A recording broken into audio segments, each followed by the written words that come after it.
हाँ तो दोस्तों, कैसे हैं आप सब। उम्मीद कर रहे हैं कि बिल्कुल रूप से परफेक्ट होंगे, स्वस्थ होंगे, बिल्कुल मस्त होंगे और भगवान की कृपा से होना भी चाहिए। आज के क्लास में हम लोग पढ़ेंगे क्लास 12 का हिंदी पढ़ेंगे, जिसमें हम लोग का चैप्टर रहेगा 3 संपूर्ण क्रांति। याद रखिएगा संपूर्ण क्रांति का लेखक कौन है। तो याद रखिएगा संपूर्ण दुनिया का जो है इम्पोर्टेंट सॉरी यहाँ पे सब पूरी दुनिया का जो मालिक होता है वो है भगवान नारायण।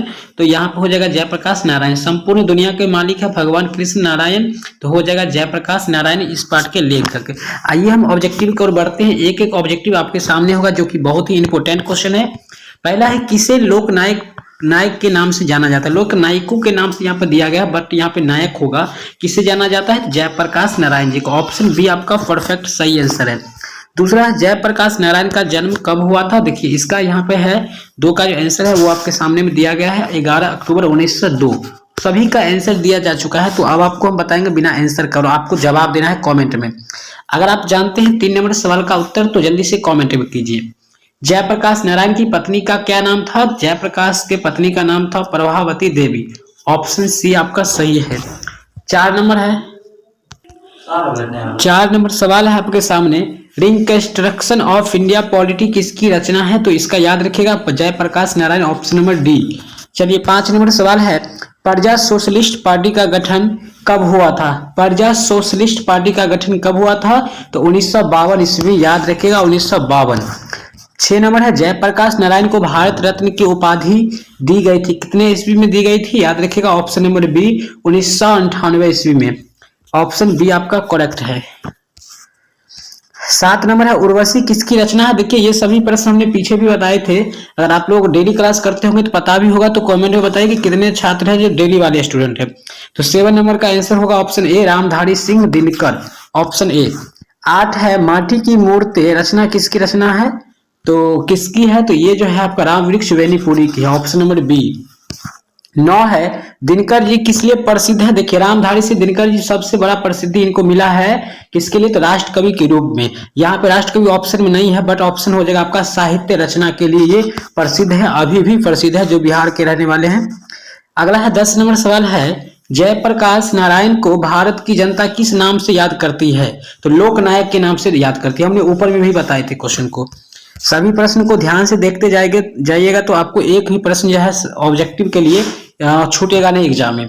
जयप्रकाश नारायण ने संपूर्ण क्रांति वाला ऐतिहासिक भाषण कहाँ पर दिए थे? तो ये दिए थे कहाँ पर? देखिए जयप्रकाश नारायण जो भाषण दिए थे वो दिए थे पटना में दिए थे, गांधी मैदान में दिए थे। तो 11 का डी आंसर हो जाएगा पटना में 5 जून 1974 को दिए थे गांधी मैदान में। उसी समय वो फेमस हो गए थे, पूरे बिहार में पूरे भारत के लोग उनको जानने लगे थे, और उस दिन से वो एक बड़े नेता के रूप में गिनती उनका होने लगा और वो बड़े बन गए। जयप्रकाश नारायण के बचपन का क्या नाम था? बहुत ही अच्छा क्वेश्चन है और बहुत ही इंपोर्टेंट है, हो जाएगा बाउल, उसका नाम था बाउल, ऑप्शन सी। चलिए जयप्रकाश नारायण ने किस साल छात्र आंदोलन का नेतृत्व किया था? ये चाहते नहीं थे। देखिए जयप्रकाश नारायण कभी नहीं चाहते थे कि छात्र आंदोलन का एक पार्ट बने, हिस्सा बने, लेकिन उन्होंने नेतृत्व किए थे। कब किए थे नेतृत्व? तो 13 का आंसर सी होगा 1974 में। 14 नंबर क्वेश्चन है, जयप्रकाश नारायण के पिताजी का क्या नाम था? जयप्रकाश नारायण के पिताजी का नाम था हर्षु दयाल। ऑप्शन बी आपका बिल्कुल सही आंसर है, ऑप्शन बी नीचे दिया गया है। चलिए आपका 15 नंबर सवाल है, जयप्रकाश नारायण रचित पाठ का क्या नाम है? तो अभी हमने पढ़ रहे हैं हम लोग संपूर्ण क्रांति, ऑप्शन नंबर सी आपका परफेक्ट सही हो जाएगा।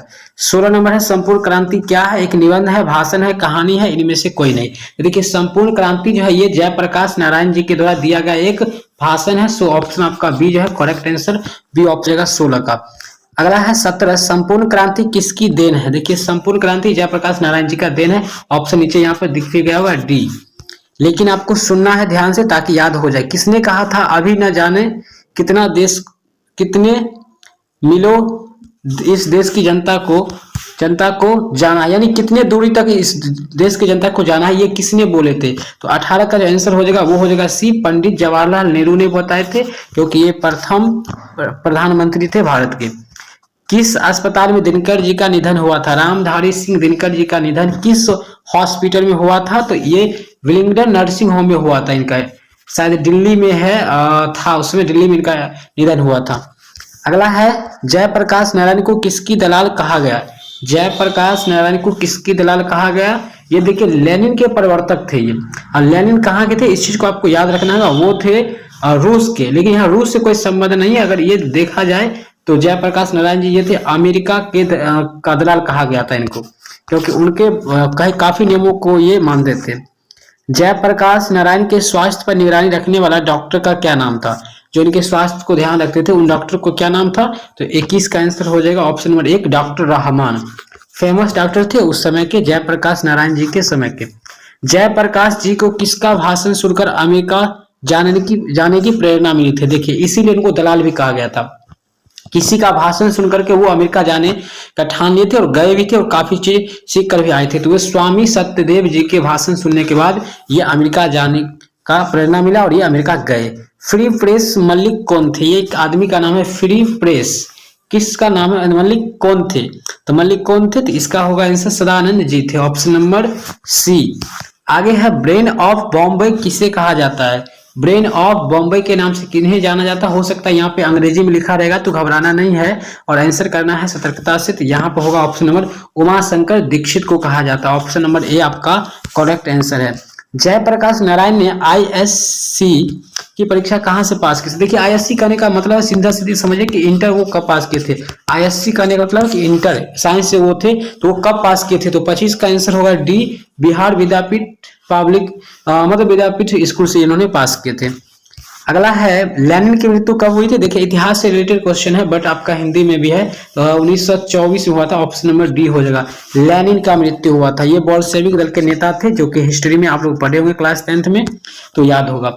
जयप्रकाश जी मार्क्सवादी कब बने थे। मार्क्सवादी देखिए ये जो थे लेनिन के साथ साथ ये मार्क्स साहब के भी मतलब उसके बातों से प्रभावित है, यानी एक तरह से कहा जाए तो ये साम्यवादी थे। जो 27 का आंसर होगा वो हो जाएगा आपका ऑप्शन नंबर डी। 1924 में ही ये मिले थे जब लेनिन की मृत्यु हुआ था तब। अगला है फणीश्वरनाथ रेणु की पुस्तक कौन है। फणीश्वरनाथ रेणु की पुस्तक कौन है, ये कवियत्री है तो 28 का आंसर डी होगा मैला आंचल।